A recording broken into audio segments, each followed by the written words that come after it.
और कहा कि आपके बारे में हमें कुछ रेड अलर्ट है।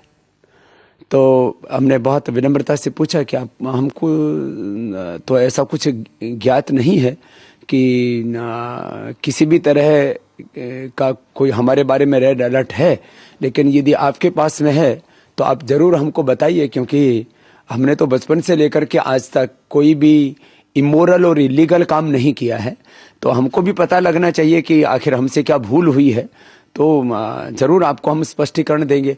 तो उन्होंने कहा नहीं, हम आपको बता नहीं सकते, हम आपसे शेयर नहीं कर सकते, हो सकता है इसमें कुछ भी ना हो और हो सकता है इसमें कुछ हो। तो हमने उनको पूरा सहयोग किया। तो करीब 3 घंटे तक हमें इमिग्रेशन के बाहर 3-4 कुर्सियां लगी हुई थी, वहां पर हमको बैठा करके रखा। और उसके बाद यह कुछ शायद नियम है ऐसा कि 3 घंटे तक आप किसी को बिना कारण बताए रख सकते हैं। तो 3 घंटे के बाद हमने कहा कि हम फिर से इससे विनम्रता पूर्वक पूछना चाहते हैं कि हमसे क्या भूल हुई है, या क्या हमारे बारे में आपके पास में क्या रेड अलर्ट है, वो हमारे साथ आप साझा करेंगे। तो आप किसी भी बारे में, हमारे वैयक्तिक सामाजिक जीवन के बारे में आपको कोई भी जानकारी चाहिए तो हम देने के लिए तैयार हैं। तो और मैंने कहा हाँ, इतनी बात जरूर है, हमारा गवर्नमेंट की जो गलत नीतियां हैं उसको लेकर के, काला धन, भ्रष्टाचार और व्यवस्था परिवर्तन को लेकर के हमारा सरकार के साथ संघर्ष जरूर है। तो आप कोई किसी भी संदर्भ में आपको पूछना है तो आप हमसे पूछिए। उन्होंने पूछा कि आप कितने दिन के लिए आए? मैंने कहा मैं तो यहाँ 5 दिन के लिए आया हूँ, उसके बाद मैं यूएस चला जाऊंगा। स्वामी विवेकानंद की सार्ध शताब्दी पर यहाँ पर भी कुछ मेरे व्याख्यान होने हैं, और उसके बाद अमेरिका में शिकागो के अंदर जिस स्थान से, जिस हॉल से उन्होंने भाषण दिया था, मुझे वहाँ जाना है। तो हमने अपने ब्रिटेन के और यूएस के सारे प्रोग्राम उनको दे दिए, और हम हजारों हमारे यहाँ पर योग शिक्षक हैं जो सबको निःशुल्क योग सिखाते हैं।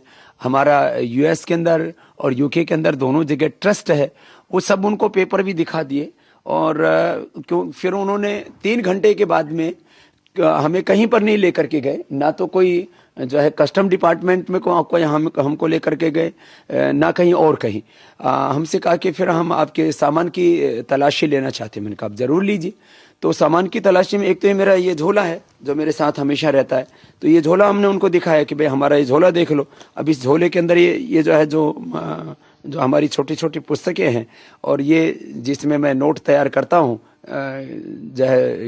योग के बारे में, आयुर्वेद के बारे में, और जो हमारे सामाजिक, आर्थिक, राजनीतिक जो मुद्दे हैं उनके बारे में।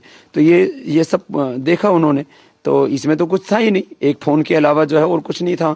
तो ये फ़ोन जो मैं यूज़ करता हूँ, तो उन्होंने फ़ोन देखा। तो मैंने कहा आपको फ़ोन देखना है, आपको जो भी इसमें कोई कॉल डिटेल लेनी है आप ले सकते हो। खैर ये झोला मुझे वापस कर दिया। फिर दूसरा झोला मेरे पास में ये है। अब इस झोले के अंदर एक तो ये नेपकिन है, अब नेपकिन साथ में चलेंगे तो लेके चलेंगे। एक ये टूथपेस्ट है जो पतंजलि का है, और ये दंत मंजन है।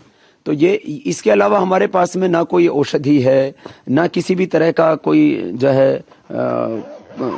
कोई ऐसा सामान की जिससे कि कस्टम डिपार्टमेंट वालों को आपत्ति हो। हम तो ना कोई सामान खरीदते हैं, ना कोई सामान इधर उधर लेकर के चलते हैं।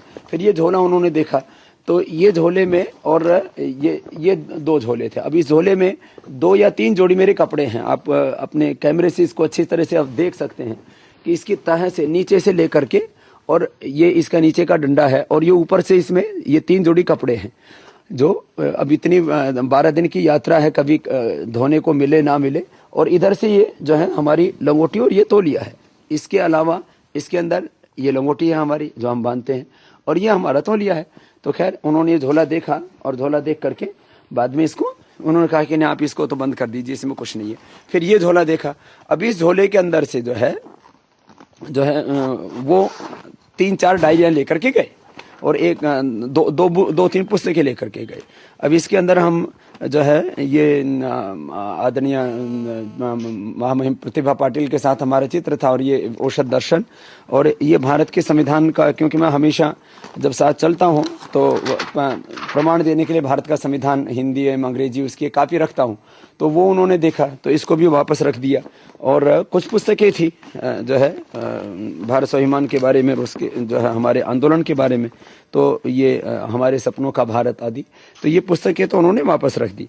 अब इसमें से एक दो डायरी और दो एक पुस्तकें वो लेकर के गए।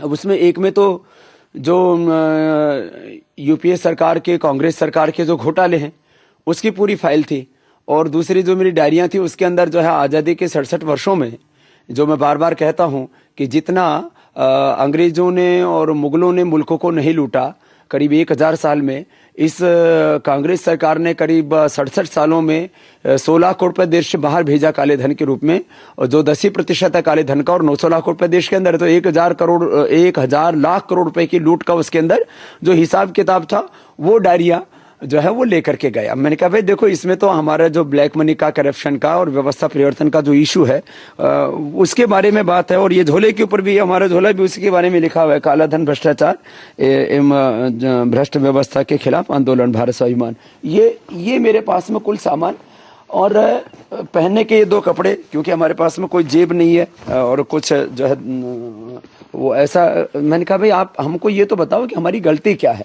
और जो है आप, तो उन्होंने हमको 5:30 बजे से लेकर के भारतीय समय के अनुसार रात को 1:15 बजे तक हमको अपने साथ में वहां पर बैठा करके रखा। पहले बाहर बैठा के रखा, फिर अंदर जो है इमिग्रेशन डिपार्टमेंट का जो अंदर का ऑफिस है, बैक ऑफिस, उसमें हमको बैठा कर के रखा। फिर एक जहां पर जो है जिनको वो लोग जो है जब लंबा बैठाना होता है तो वहां पर एक और कमरा बनाया हुआ बैक ऑफिस के साथ में, वहां पर रखा। हमारे साथ में कोई दुर्व्यवहार नहीं किया, लेकिन करीब जो है 8 घंटे हमको वहां पर बैठा करके रखा। और हमने कहा भाई जो है ये कौन सा अष्टांग योग चल रहा है, जरा हमको बता तो लगे कि हमारी भूल क्या है, हमारी गलती क्या है। क्योंकि मैंने सुना है कि कुछ लोगों ने ये भी अफवाह उड़ाई कि बाबा के पास में कोई दवाइयां मिली, उनका लाइसेंस नहीं था। किसी ने ये भी अफवाह उड़ाई कि बाबा जी को कस्टम में रोक करके रखा, बाबा जी से जो है 8 घंटे तक लगातार पूछताछ करते रहे।